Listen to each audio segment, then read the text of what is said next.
নিঝুম রাতের দূর আকাশের দিকে তাকিয়ে সত্য ছেলে মাকে বলে, স্রষ্টা আমার কে? নিঝুম রাতের দূর আকাশের দিকে তাকিয়ে সত্য ছেলে মাকে বলে, স্রষ্টা আমার কে? মা বললেন, ধৈর্য ধরো, যখন তুমি হবে বড় জানতে পারবে তোমার আমার স্রষ্টা সে যে কে। নিঝুম রাতের দূর আকাশের দিকে তাকিয়ে সত্য ছেলে মাকে বলে, স্রষ্টা আমার কে? আম খেয়ে সে ছেলে ভাবছে, শান্ত জলের কাছে প্রশ্ন রাখছে।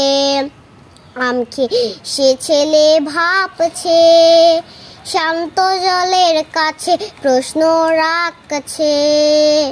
এমন সময় মামা এসে বলল, ভাগ্নি ভাবছো কি যে? প্রশ্ন করো, জবাব পাবে আশ্বাস রাখে। নিঝুম রাতের দূর আকাশের দিকে তাকিয়ে সত্য ছেলে মাকে বলে, স্রষ্টা আমার কে?